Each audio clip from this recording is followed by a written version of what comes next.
nos tocó hablar sería materiales utilizados en la industria de la construcción.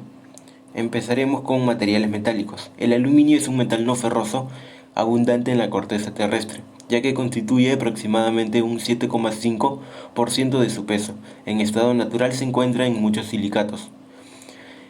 Como metal se extrae del mineral conocido como el nombre de bauxita.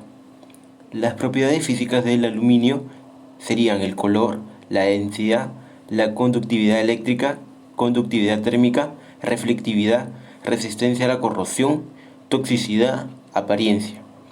Las propiedades mecánicas del aluminio serían la resistencia a la ruptura, resistencia a la tensión, resistencia a la flexión, la dureza, la elongación y módulo de elasticidad. Los usos y aplicaciones del aluminio normalmente son elementos procesados que se pueden integrar para formar puertas, ventanas, estructuras de fachadas, fachadas laminadas, ligeras, etc. Ofrece características importantes. Ligeros, larga vida útil, libertad de diseño y funcionalidad. Proporcionado el proyectista, un sistema único que combina la libertad del diseño con la funcionalidad. Ahora seguimos con el material acero. Es una aleación de hierro y carbono en un porcentaje de este último elemento variable entre el 0,8% y el 2% en base de su composición. La rama de metalurgia que se especializa en producir acero y se denomina siderurgia o acería. Propiedades físicas del acero sería el cuerpo, térmicas, eléctricas, ópticas y magnéticas. Las propiedades mecánicas serían fragilidad, maleabilidad, dureza, tenacidad y plasticidad. El uso y aplicaciones del acero normalmente se usa en la construcción. El acero se utiliza para armar el hormigón, reforzar cimientos o vestir fachadas.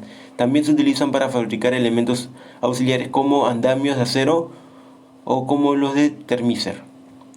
El segundo mercado del acero es la automoción. Los chasis y carrocerías son de acero, pero también muchas de las piezas internas que permiten que un automóvil funcione.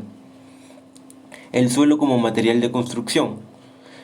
El suelo se denomina a la capa más superficial de la cabeza terrestre que resulta de la descomposición de rocas por los cambios bruscos de temperatura, la acción de las aguas y vientos y los seres vivos. La normatividad del suelo en el RNE. Dentro del título de edificaciones existe la norma E.080, diseño y construcción con tierra reforzada. Esta norma es de alcance nacional y su aplicación es obligatoria para la elaboración de materiales de construcción para edificaciones de tierra reforzada, adobe reforzado y tapial reforzado. Se refiere a las características mecánicas de los materiales para la construcción de edificaciones de tierra reforzada, al diseño de sismo resistente para edificaciones de tierra reforzada. Bueno, en este caso vamos a hablar sobre las ventajas de una construcción con tierra, suelo crudo. Por ejemplo, sería gran capacidad como aislante térmico, ahorro energético en climatización, gran capacidad como aislante sonoro, fabricación de bajo impacto ambiental. Y también tiene sus desventajas, suelo crudo, limitación en altura, vulnerabilidad entre el agua, debilidad sísmica. Los materiales derivados del suelo sería el adobe, el tapial, la quincha y el suelo cemento. Ahora vamos a hablar sobre los materiales compuestos. Fibra de carbono sería un material compuesto. Es una fibra sintética constituida por finos filamentos de carbono, fabricada a partir del poliacrilinitro, polímero usado para fabricar diversas fibras sintéticas. Usos y aplicaciones de la fibra de carbono. Se utiliza de forma creciente en aquellas aplicaciones constructivas donde se requieren gran resistencia estructural y bajo peso. Existen numerosos ejemplos de aplicaciones. Uno de ellos es el Museo de Arte de Milwaukee, ubicado en Wisconsin, Estados Unidos. Otro material compuesto sería los geosintéticos. Son materiales de construcción de origen sintético, poliméricos y planos usados con tierra, rocas o otros materiales en aplicaciones en contacto con materiales geomecánicos. Hay variedad, se dividen en geomalla biaxial, geotextiles, geomantas, geotubos y geomembranas y geoceldas. Bueno, eso sería todo de mi parte. A continuación, mi compañero Fernando. Muchas gracias.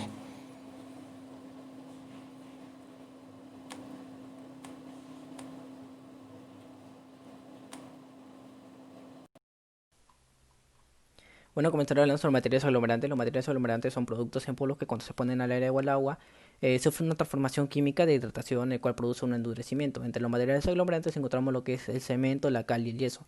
Comenzaré a hablar sobre el cemento, que es un polvo mineral gris verdoso, tiene un tamaño de partícula y fineza que no que está determinado entre la malla número 200 y 325. Tiene una densidad del cual está muy cerca a los 3,15 gramos por centímetros cúbicos, tiene un calor de hidratación, tiene su fraguado una resistencia mecánica, el cual lo medimos con la resistencia a la compresión en cubos de mortero de 50 milímetros. Entre sus principales aplicaciones está lo que es el uso para hacer muros, viviendas y edificios y puentes. Por otro lado también tenemos lo que es la cal, que es de color blanco, tiene una densidad física de 3,37, es- tiene alta reactividad ya que al disolverlo con agua genera gran cantidad de calor. También la cal se puede dividir entre lo que es cal viva y cal apagada. Entre sus principales usos en la construcción está para hacer lo que es pavimentos, fabricaciones de adobes y tapiales, también para producir ladrillos de sílico calcáreo. Por otro lado también tenemos lo que es el yeso. El yeso es un gran conglomerante aéreo que tiene buenas propiedades de aislantes térmicas y acústicas, debido a su porosidad. Tiene una dureza de 2 en la escala de Mohs, tiene una solubilidad de 1,8 a 2, eh, tiene una velocidad de fraguado, asimismo tiene una gran resistencia mecánica porque es alto en grado de finura, tiene su permeabilidad, su adherencia disminuye con el agua, siendo bueno para lugares secos, tanto como para materiales pétreos como metálicos. Tiene una gran resistencia al fuego, por lo que es considerado un buen aislante y entre sus principales usos en la construcción está para realizar acabados, revestimientos o tarrajeos de interiores. Asimismo también para hacer paneles para sistemas de construcción en drywall. Entre los materiales, ahora hablaré sobre los materiales áridos. Los materiales áridos o agregados son un conjunto de partículas inorgánicas de origen natural o artificial. Se clasifica entre agregado fino, grueso y hormigón. También se caracteriza por su granulometría o tamaño, ya que los áridos finos pasan por el tamiz de 3 octavos y normalmente se queda retenido en la número 4. En cambio, los áridos gruesos normalmente se quedan retenidos en el tamiz número 4. Y a su vez se le puede clasificar entre piedra chancada o grava. Tiene su densidad, que los livianos son menor, tienen un peso específico menor a 1,5, los normales están entre 1,5 y 2,75 y los pesados que son mayores a 2,75. Por su forma también podemos destacar que algunos que son angulares, redondeadas, elongadas, foliadas. Eh, por su textura, que algunas son lisas, ásperas, granular, vítrea o cristalina. Por su geología, que algunas son sedimentarias, ígneas y metamórficas. Por su origen, que algunas son de canteras, lechos de ríos o artificiales. Entre sus propiedades tenemos lo que es la dureza, la densidad, la porosidad, su resistencia, su textura superficial, el peso unitario. Y entre sus usos, en la construcción está para hacer lo que está rajeo, para falso piso, cimientos o sobrecimientos, elementos estructurales, pre y postensado. Ahora hablaré sobre la albañilería.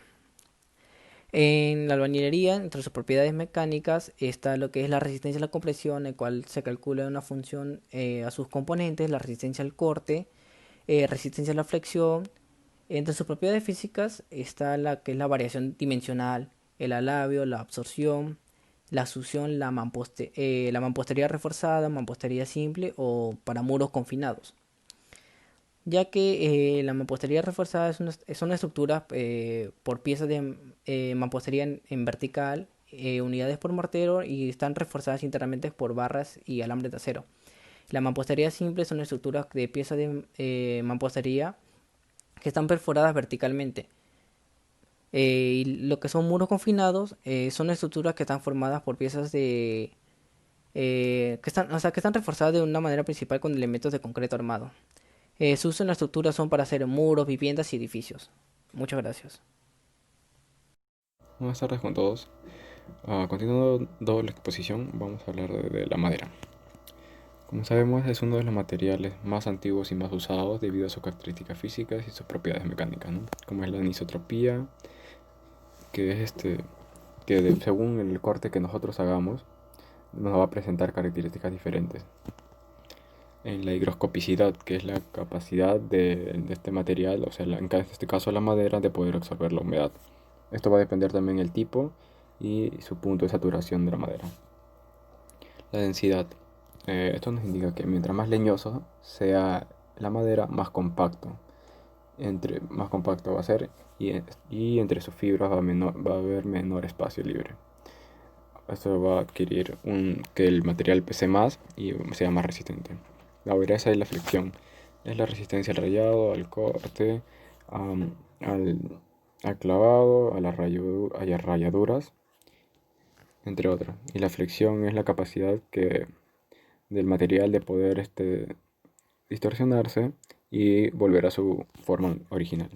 Y el olor y la óptica, esos mayormente se toman en cuenta para los acabados. Entre sus propiedades mecánicas tenemos la resistencia a la tracción, a la compresión, a la flexión y al corte. Por ejemplo, se dice que la resistencia a la compresión es de un 50% mientras que la del corte es de un 10%. La resistencia a la tracción te va a medir, digamos, si va a ser más resistente si la fuerza que se le aplique sean paralelas a la fibra. A la compresión, va a haber mayor resistencia a la compresión si la humedad es mínima. La elasticidad. El modo de elasticidad, mientras mayor sea la tracción, el modo de elasticidad, mientras mayor es la resistencia de la tracción que la de la compresión. La resistencia al corte es la capacidad de resistir el deslizamiento de una parte superior y una parte inferior de este material. Se dice que va a haber un corte si la fuerza que se aplica es paralela a las fibras. Sin embargo, si es perpendicular a las fibras, puede haber primero una flexión antes que una ruptura, porque la resistencia en esta dirección es mayor. La norma que nos indica el uso estructural de la madera es la E010 y sus ensayos y requisitos que se hicieron están en las normas ITINTEC 251-104 y la 107. Materiales asfálticos. El asfalto, conocido también como bitumen, es un material viscoso de color negro y que se obtiene a través de la destilación al vacío del petróleo. Tiene buenas propiedades físicas, como son que es un gran aglomerante, resistente, adhesivo y altamente impermeable y duradero. Más que todo se utiliza porque es poco sensible a la humedad. Esto quiere decir es muy impermeable. Y cohesivo porque hace que se unan los áridos contra una superficie. Tenemos dos tipos de asfalto, los duros o sólidos y los líquidos, o también llamados asfaltos rebajados. Los sólidos se usan para hacer las pistas o para también hacerle mantenimiento o parchado de las pistas. Su espesor mínimo es de 25 milímetros. Y los rebajados se usa para impermeabilizar, ya sean calzadas, veredas o cualquier otro suelo, ¿no? La norma que nos indica el uso del asfalto es la norma CE010 mayormente, y que son en pavimentos urbanizados. El vidrio. El vidrio es una sustancia sólida, dura y frágil. Dura porque se resiste a ser rayado, y frágil porque al golpe se puede romper. Su composición básica es de silicatos y calcio.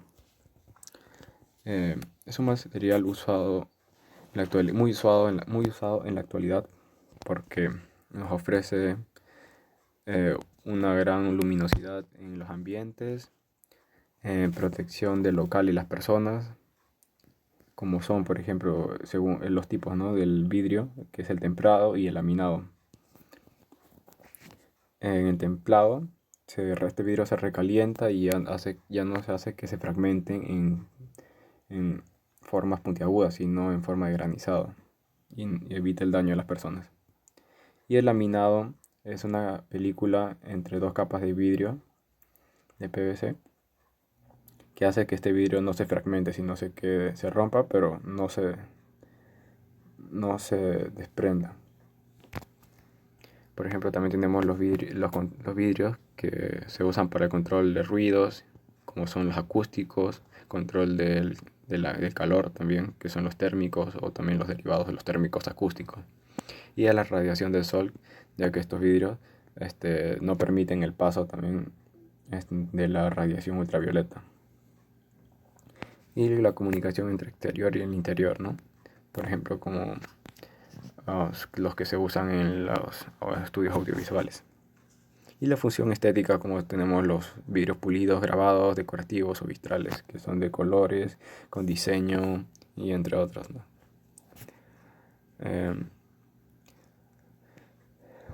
La norma que vidrios y cristales es la NTE E040, donde nos indica desde como su composición, tipos de vidrios según su uso, también cómo son las recomendaciones y entre otros. Gracias, eso es todo.